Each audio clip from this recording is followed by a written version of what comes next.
Hello, माझी दिवसाची सुरुवात होते सकाळी 6 वाजल्यापासून. नमस्कार, माझं नाव आहे मयुरी आणि आजच्या ब्लॉगमध्ये मी शेअर करते आहे माझं मॉर्निंग रुटीन. इथे मुलींच्या डब्याची सगळी तयारी झालेली आहे, भाजी चपाती, आणि इथे त्या दोघींचं आता मी आवरून देते आहे. सकाळी फटाफट सगळी कामं करावी लागतात कारण की बस ही सकाळी 7:45लाच येते आणि तोपर्यंत आमचं सगळं आवरलं पाहिजे. तर आता या दोघींचं मी आवरून देते आहे. बाय द वे, या माझ्या जुळ्या मुली आहेत आणि ज्यांची बस ही 7:45लाच येते आणि तोपर्यंत मला सगळं रेडी ठेवायला लागतं त्यांचं.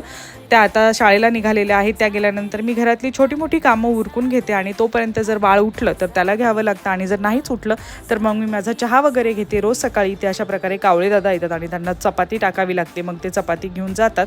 तर आता इथे माझा चहा तयार झालेला आहे. बिस्किटांसोबत मस्तपैकी मी चहा घेत आहे आणि तोपर्यंत माझं बाळ पण उठलेलं आहे. तो उठला की त्याला घ्यावं लागतं. मग जरा घेतलं की तो पण छान खेळतो आणि त्याचं खेळणं वगैरे झालं की त्याला 10-11 वाजता आंघोळ घालते आणि मग त्याला झोपवलं की त्याच्यानंतर पुढची माझी कामं चालू होतात. तर चला, आजच्या ब्लॉगमध्ये इतकंच. भेटूया